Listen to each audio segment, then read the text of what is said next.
Seorang pemuda pencari kebenaran kembali dari alas purwo dengan pemahaman baru. Jangan pernah meremehkan apa yang ada di dalam hutan mistis itu, termasuk bangsa gaib yang menghuninya. Sejak kepulangannya, ia mulai mengalami kejadian aneh dan suara-suara misterius yang mengingatkannya akan batas yang tidak boleh dilanggar.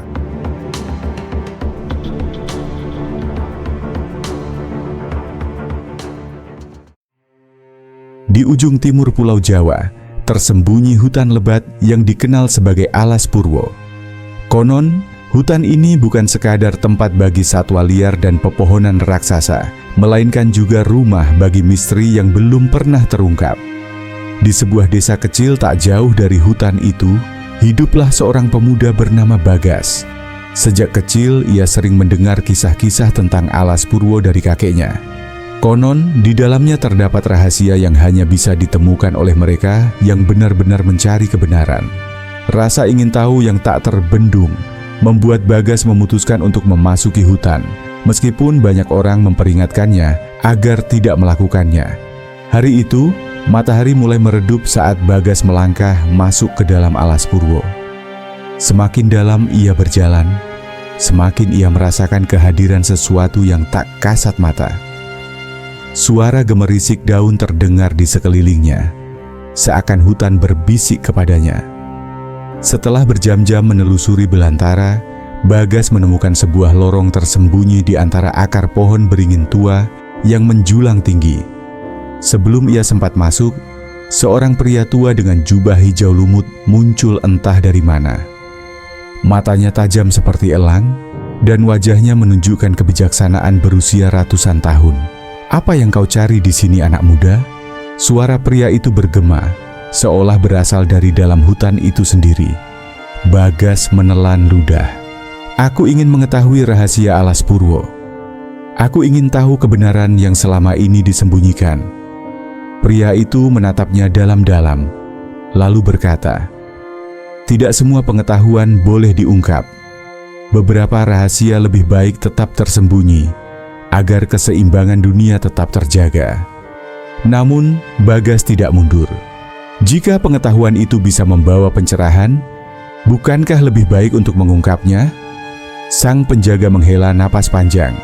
"Baiklah, namun ketahuilah bahwa setiap pengetahuan memiliki konsekuensi." Ia mengulurkan tangannya, dan tiba-tiba lorong tersembunyi itu terbuka lebih lebar, memperlihatkan jalan menuju kegelapan yang berkilauan cahaya keemasan. Dengan hati-hati, Bagas melangkah masuk. Lorong itu terasa dingin, meskipun tidak ada angin yang berhembus.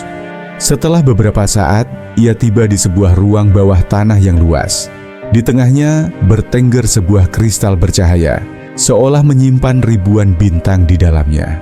Bagas mendekati kristal itu. Saat ia menyentuhnya, seketika pikirannya dipenuhi oleh gambaran masa lalu, sebuah peradaban kuno yang memiliki kekuatan luar biasa. Mereka adalah penjaga keseimbangan dunia, tetapi keserakahan manusia membuat mereka jatuh dalam kehancuran.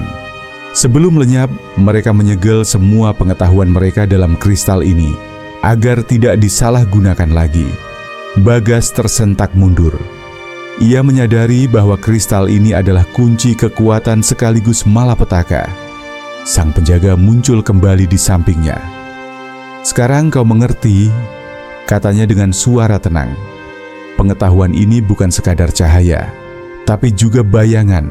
Jika jatuh ke tangan yang salah, dunia akan kembali dalam kekacauan." Bagas memandang kristal itu lama.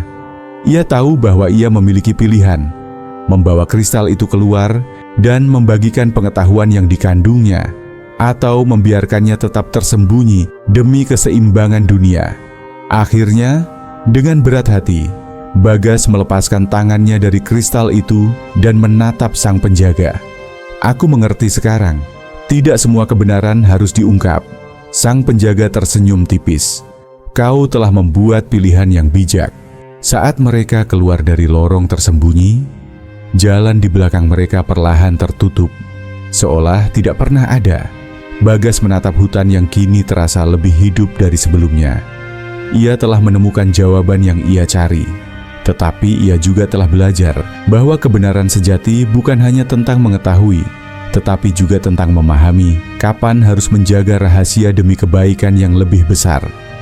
Dan sejak hari itu, rahasia alas purwo tetap tersimpan dalam diam, hanya dikenal oleh mereka yang benar-benar layak mengetahuinya. Sejak kembali dari alas purwo, Bagas merasa ada sesuatu yang berubah dalam hidupnya.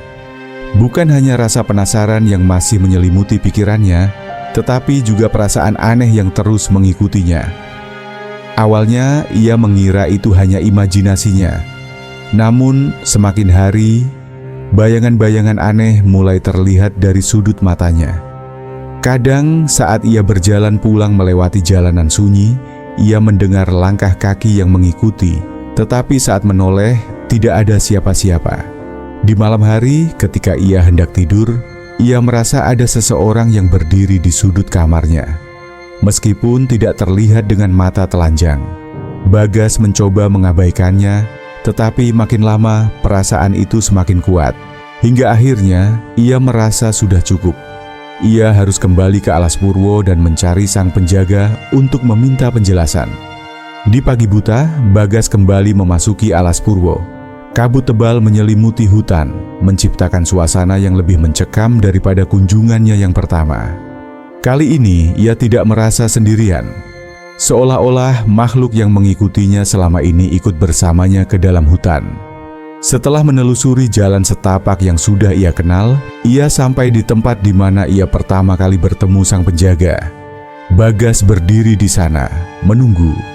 Angin berdesir lembut, lalu suara dalam yang berat kembali terdengar. "Kau kembali, anak muda. Kenapa?" Sang penjaga muncul dari balik pohon tua. Matanya tetap tajam, penuh kebijaksanaan. Bagas menghela napas dalam-dalam sebelum berbicara. "Sejak aku kembali dari tempat ini, aku merasa ada sesuatu yang mengikutiku.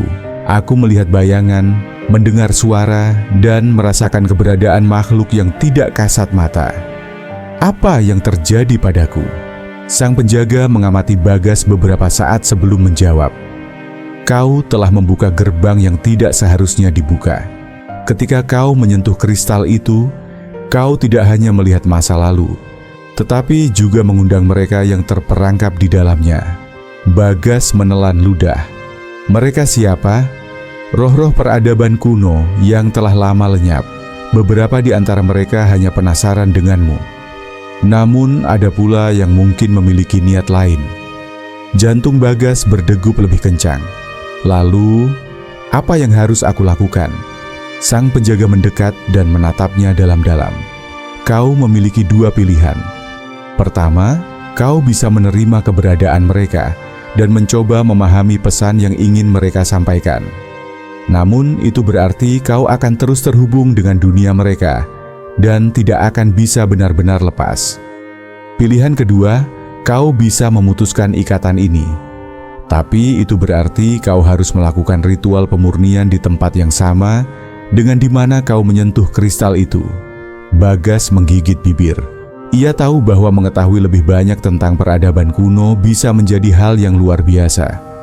Tapi di sisi lain, ia tidak ingin terus hidup dalam ketakutan akan sesuatu yang tidak terlihat. Aku butuh waktu untuk berpikir," katanya akhirnya. Sang penjaga mengangguk. "Pilih dengan bijak, anak muda. Karena setiap pilihan selalu memiliki konsekuensi."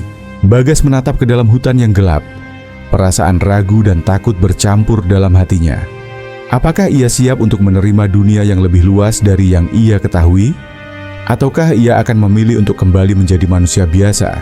Jawabannya masih menjadi misteri. Sejak Bagas kembali dari alas purwo, pandangannya tentang dunia berubah sepenuhnya. Ia bukan lagi pemuda biasa yang hanya mencari kebenaran demi kepuasan diri. Kini ia tahu bahwa ada batas yang tidak boleh dilanggar, ada rahasia yang tidak boleh dibuka, dan yang terpenting, jangan pernah meremehkan apa yang ada di dalam alas purwo, termasuk bangsa gaib yang menghuninya. Hari-hari berlalu, tetapi pengalaman di hutan itu masih melekat dalam pikirannya. Bagas kini lebih peka terhadap keberadaan makhluk tak kasat mata. Ia bisa merasakan jika ada sesuatu yang mengawasinya, bisa membedakan mana yang sekadar penasaran dan mana yang memiliki niat buruk. Namun, semua ini juga membawa tanggung jawab baru. Sejak ia kembali, orang-orang di desanya mulai bercerita tentang kejadian aneh, suara-suara di malam hari, bayangan yang bergerak di pinggir hutan, bahkan beberapa orang yang tersesat meskipun hanya berjalan di tepian alas purwo. Bagas tahu, ini bukan kebetulan. Suatu malam saat ia duduk di beranda rumahnya, angin berhembus lebih kencang dari biasanya. Daun-daun berjatuhan, dan langit tampak lebih gelap dari biasanya, meskipun bulan bersinar terang. Tiba-tiba, suara berbisik terdengar di telinganya. "Bagas, kau telah melihat apa yang tidak seharusnya dilihat." Bagas merinding. Ia menoleh ke sekeliling, tetapi tidak ada siapapun. "Jangan pernah meremehkan kami. Jangan pernah berpikir bahwa kau telah menguasai rahasia kami." Dada Bagas berdegup kencang. Ia segera beranjak masuk ke dalam rumah dan mengunci pintu. Namun, suara itu masih terdengar, seolah berasal dari dalam kepalanya sendiri. Ia tahu pesan itu bukan sekadar ancaman, melainkan peringatan. Makhluk-makhluk itu ingin memastikan bahwa ia tidak akan membocorkan rahasia yang telah ia lihat di dalam hutan. Bagas mengambil napas dalam-dalam dan duduk bersila di lantai. Ia menutup matanya dan mencoba menenangkan pikirannya. Dalam hatinya, ia berkata dengan tenang, "Aku tidak akan mengganggu kalian. Aku menghormati batas yang ada." Perlahan, angin berhenti berhembus. Suara-suara itu menghilang. Bagas membuka matanya. Ia mengerti sekarang, rahasia alas purwo bukan untuk diungkap, melainkan untuk dihormati. Sejak malam itu, Bagas tidak lagi diganggu oleh suara-suara gaib.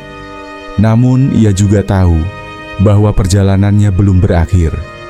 Ia kini memiliki tugas baru, menjaga keseimbangan antara dunia manusia dan dunia gaib.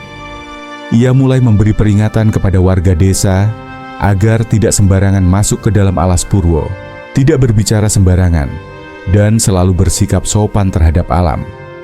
Beberapa orang menganggapnya terlalu serius, tetapi mereka yang pernah mengalami kejadian aneh di sekitar hutan memahami apa yang Bagas maksudkan. Bagas kini bukan lagi hanya seorang pemuda pencari kebenaran. Ia telah menjadi penjaga tak resmi alas purwo, seseorang yang memahami batas antara dua dunia dan berusaha menjaga keseimbangan di antaranya. Dan sejak hari itu, tidak ada lagi yang berani meremehkan misteri alas purwo, karena mereka tahu ada sesuatu di dalam sana yang lebih besar dari yang bisa dipahami manusia.